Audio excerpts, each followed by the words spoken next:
Welcome back to Real Estate Appraisal Principles and Procedures. This is your instructor, Matt Boxberger. And so for week 11, we'll be finishing chapter 8 on pages 224 to 234 of your book, talking about the data we'll use for the sales comparison approach primarily. And this is what you'll be reporting on page 2, which is sometimes called the grid section of the UR-AR form, or the comparables analysis section. Now the content this week really blends in with the chapter we'll start next week and spend the next 2 weeks on, chapter 12, which is specifically the sales comparison approach. And so you'll see a lot of what we've covered the past 2 weeks appear again in chapter 12, and the quiz and this chapter really covers a lot of the prior materials. The quiz this week, since we didn't have one last week, will cover all of chapter 8 and serve as a bit of a review for you on some of the concepts that we've covered in earlier chapters. So as I was saying, the sales comparison approach is really the key for most residential appraisals, and that's why we'll spend the bulk of the rest of the course on it. I'll give you a demonstration of some of the basic online searching techniques at the end of this lecture, so you can get started looking for potential comparables for your subject property. And in the next 2 weeks, we'll talk some more in terms of the details of what you'll want to do in looking for comparables, although I think most of you are probably familiar with this. The basic concept is you want to find comparables that are as similar as possible to your subject. And so now the content we'll be covering will talk about how we account for or analyze any of the differences we find. As far as the adjustments to comparable sales, almost every appraisal you have is going to have adjustments for features. For example, you may adjust $100 per square foot for differences in gross living area, $20,000 for each additional bathroom, or $10,000 for a half bath, or whatever is typical for the neighborhood you're working in and that your experience in analyzing sales has led you to say is a reasonable estimate of the market's reaction to differences in those features. Some appraisals, or at some times, as the market is changing, you'll have adjustments for the date of sale. Typically for me, over the last decade, these have ranged from 1/4 to 1% per month up or down, which would imply an annual rate of change of 3 to 12%. Certainly there's been times where it's been above that, and it may not be linear either. So you may have a sale from 6 months ago that you say the market price levels were about the same, but there was a bit of a bump.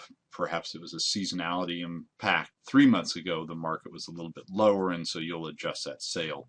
So you'll need to discuss that and explain how you came to adjustments you made. So some appraisals will have adjustments for the date of sale.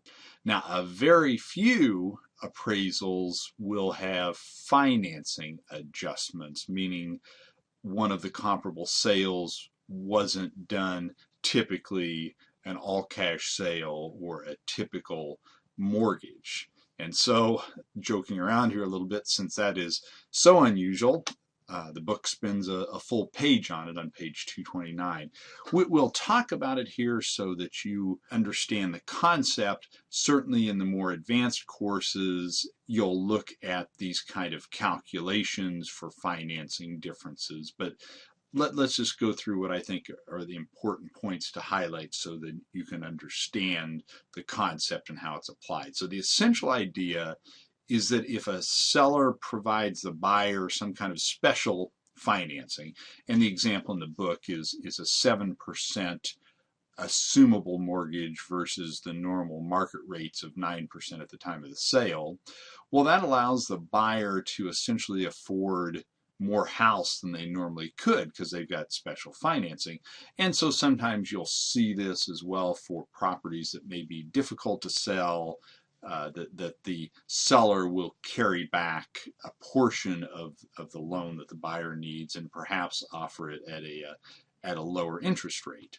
So what you've got to do is make an adjustment for that, because that's a special case. It's not a normal market case. And so the example in the book, they talk about then the monthly cost to the buyer. So the buyer's paying, in this case, $1,200 for what is $150,000 of borrowing. But in the open market, where interest rates are higher than he's got, that $1,240 per month would only get you a $138,000 mortgage, 92%. That's the difference between the market payments for $150,000 versus this $1,240 assumable mortgage amount.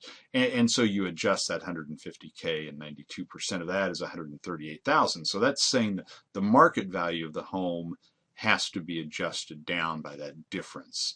And typically in these situations, you'll see that the buyer puts down some amount of cash. In this example, I think it was a $200,000 purchase, and the buyer put down $50,000 and financed $150K. And so rather than $200,000, which is the total price, you'd say the market price, the cash equivalent price, would be $188,000 rather than $200,000. And so in comparing that sale with your other comparables or with your subject, you'd adjust it down from 200 to 188. So that's the idea. You can do the actual calculations where you're plugging in the present value, the number of periods, the interest rate, and so on your 12C calculator if you use that, or your Excel spreadsheet. They simplify it in the book and just say, look, we'll give you the payments, and you just need to figure out the percentage difference. So that's how that would work. I do a few of these, more so on the commercial side, where you're working in a market where it may be difficult to move properties, and that the sellers are willing to provide some financing. The assumable mortgages, the banks don't like to do that, and so most of them that are written anymore don't allow that. So you may bump into it once in a while, but not much. But as long as you've got the concept, then if you've got to deal with it, you can dig into the details and do the analysis you need. So now the other point they spend some time on in the book, and this is an important one, is making sure that the comparable sales are arm's length transactions. And the key features that make it an arm's length transaction, some of these phrases come from the definitions of market value that we had looked at in earlier weeks, that there's no special duress for the buyer or seller. And an example, again, more so on the commercial side, but sometimes with income properties, you'll see this where there's a 1031 exchange involved, and the seller has identified and purchased a new property and now needs to sell this current property by a certain deadline. And if they had one buyer lined up that fell through, then there may be some urgency, and they may be willing to take a lower price for the sale. So that would apply some amount of duress. Last parcel in an assemblage. An assemblage may be where a developer is getting a bunch of lots and just needs one or two more to complete the total package of land he needs, or he or she needs to develop whatever they've got planned. And so again, that can be a form of duress or unusual motivation, where they may pay more for the property than it would sell if it was just a standalone property. And so you need to watch out for those kind of situations. With 1031 exchanges, a lot of times that'll be disclosed in the MLS listing. The next feature of an arm's length transaction is that the property was offered on the open market for a reasonable amount of time, so they got exposure to all the potential or likely buyers. Now, especially with higher end properties, there's this concept of pocket listings where an agent may know that this seller wants to sell, but because of privacy, they don't want to put it out on the MLS or the open market or let them know. Now, if it's an active agent and they've got a good network of high-end buyers, it may well be that it got exposure to a good number of buyers, and so you had a competitive market for it. But you have to be careful with that to make sure, if you can, that it was properly exposed if you're going to use that as a comparable sale. And again, as I said, this is typically an issue you'll get into with real high-end homes, you know, $3, $4, $5 million and up, where a fair number of those may not be on the MLS or in the public records anyway. Now, the next feature of an arm's length transaction is that the buyer and the seller are reasonably knowledgeable. You may have overseas buyers who are motivated to buy a property, any property in the U.S., and you know, their agent may not necessarily be acting in their best interest, or be given directions, you know, buy it quickly, I want something, and you know, my budget's $1 million, so get me something within 3 months for $1 million, and they may overpay to get it quickly. That again may have something to do with motivation, but also in terms of whether they performed enough due diligence before buying the property. So again, hopefully you'll have enough sales that look similar in terms of the features you can measure, like size and location, where if the price looks way out of whack with the other sales, you can say there's something unusual about this, and it may be that it didn't meet the test of arm's length. And my last point is that if it's not arm's length, it can be very difficult or impossible to adjust it to a market value, particularly if it was never exposed. There's no evidence that the buyer had to compete with other buyers, or that the seller was able to get multiple offers or multiple indications from the market of what their property might be worth. So again, if you can avoid it and use properties or sales that appear clean, appear normally marketed, and don't have any evidence of being non-arm's length, that's what you want to do. Sometimes you don't have that luxury, and so you'll have to dig further and see if you can make a reasonable adjustment for these kind of things. But again, this is a point that you need to be aware of as you're looking at your potential comparables to decide whether they can be used, and you can move on to the more typical kinds of adjustments that you'll apply to the feature differences. And so in wrapping up, it comes back to where the chapter started of where do you get the data and how do you identify what may be reasonable comparable sales for you to use. And so certainly recency is important. The market changes, and if you can get sales that are fairly recent, then you eliminate the need for that date of sale or market conditions adjustment. Similar features, and that's what we'll get into in the coming weeks in terms of size, number of bedrooms, number of bathrooms, those kind of things. Financing terms, you want it to be, and typically they are open market cash or cash equivalent. If there's borrowing, it's done at market rate, and that they are arm's length transactions. Now, the sources of data, as you saw in this data bank they put together in the book, there can be lots and lots of them, but the reality for residential appraisals, I've got two major ones: the MLS, the Multiple Listing Service, and the public records data provider. I use NDC. There's RealQuest and some others that are out there that aggregate what comes from a couple of those below, the recorder of deeds and potentially the assessor's office. Your own records, certainly if you're working actively in a neighborhood, you may have appraised homes that subsequently sold, or have some more information on comparable sales where you've been to the open house, for example, or talked to agents, or know about some pocket listings that aren't on the MLS that look like they were market based, and so you can pull from your own records the information that you've already gotten assembled for other appraisals and use it again on future appraisals. The official records of deeds, or the recorder, if the price is required to be disclosed, which it typically is in California, although there are times when they can request that it be withheld.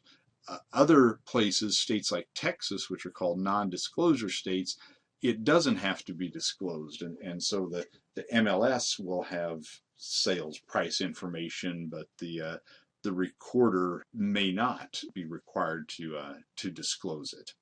And in the assessor's office, and here California doesn't have what a lot of states do have, which are property assessed values that are based on the assessor's model and their work valuing the market and coming up with market values. In California, with Proposition 13, that disconnects the market value from the assessed value after the first year, or at least if it's more than a 2% change. The assessor's office does have, and they do have the models that say they know what the market value is, but that's not what you're assessed on, and so that's not made public. But in other jurisdictions, the assessor's office may provide you with a market value. So even if you don't necessarily have that from the MLS or other sources, you can rely on that.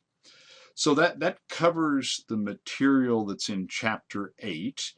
As I said, the quiz will cover last week's material as well as this week's. And now I'll move back over to a demonstration of looking for potential comparable sales. And again, this will lead us into the work we'll be doing in the coming weeks. So for the second part of our presentation this week, I'll spend a little bit of time talking about the different tools you could use to find comparable sales. For our example appraisal, because you'd have to pay or be a member of the MLS to view the sold sales, it's going to be fine to use active listings.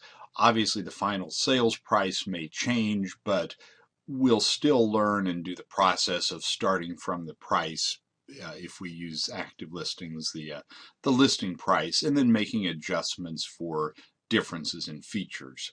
So I think most of us will be in the area served by MLSlistings.com, and so you can go there. You can see here the counties: Monterey, San Benito in the south, San Mateo in the north, and Santa Clara, and then Santa Cruz. So if your subject property is in any of those counties, you can use this interface. You can see here house or condo. You can select by bedrooms, square feet here, which would be probably the key parameter you'll use, and then the size of the lot. And as far as defining the boundaries, you can use your zip code. What I'll do is the map search, typically, where I'll be drawing what I judge to be the boundaries for the neighborhood. So we can put in a zip code here to start with, and then use the shape tool here. We'll turn off the house display for now, but to give you the idea here of how we might draw a neighborhood. Say that we want to define our neighborhood here along Morrill Avenue, down to Sierra, over to Piedmont, back up here, and then double click. So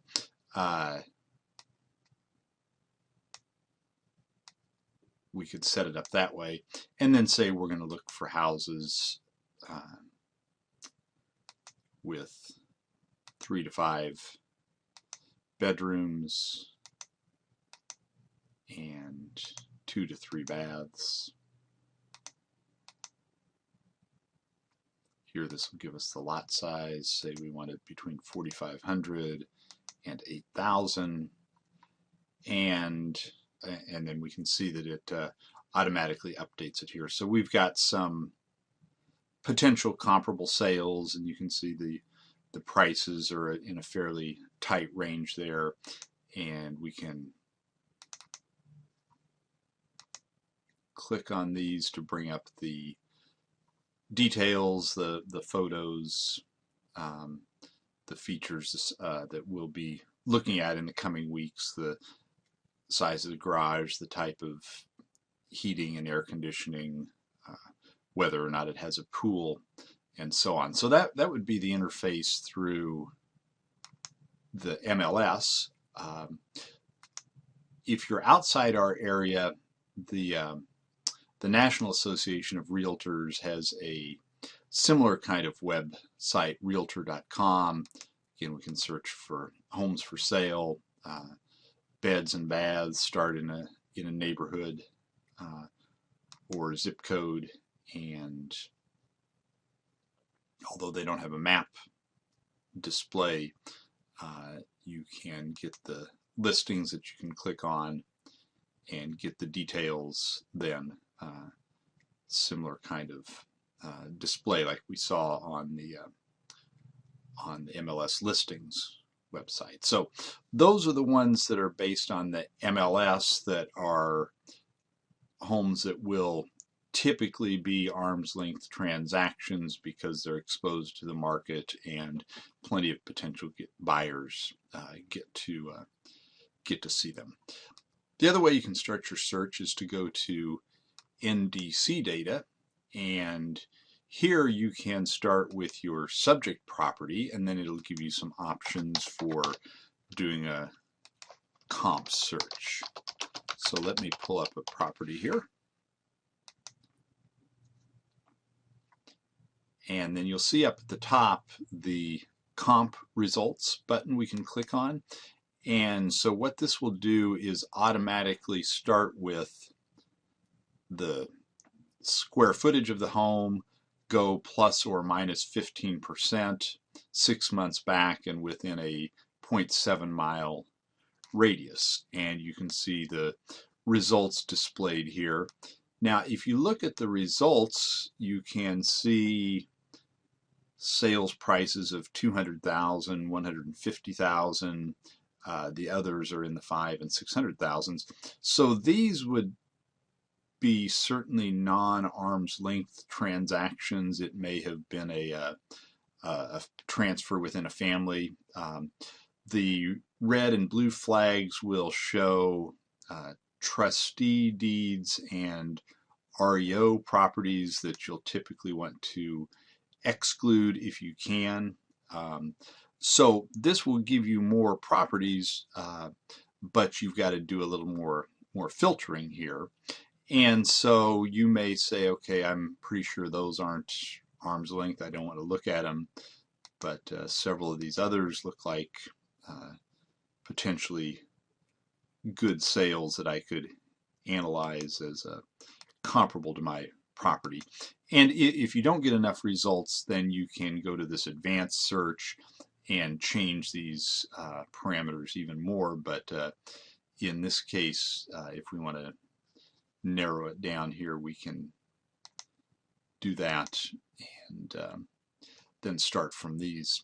So these were closed sales. It shows you the sale date here, and what we can do now with so much available on the internet is start with one of these, and I think I had done this already, 1653 Coral Tree, and I just did a Google search. It took me to Movado, which is another of the several internet-based sites that aggregate MLS listings. And so you can see here's our MLS listing.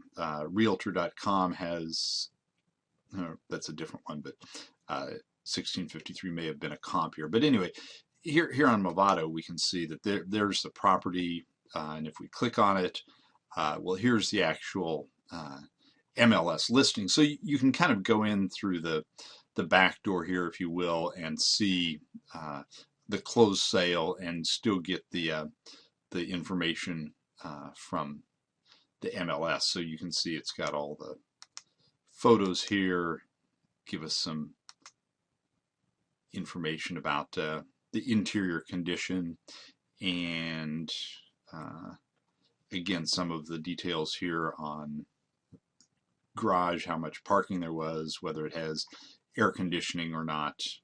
It actually looks like it pulls in the Google Street View as well. So this is another way to get the details on potential comparables that you can use for your example appraisal.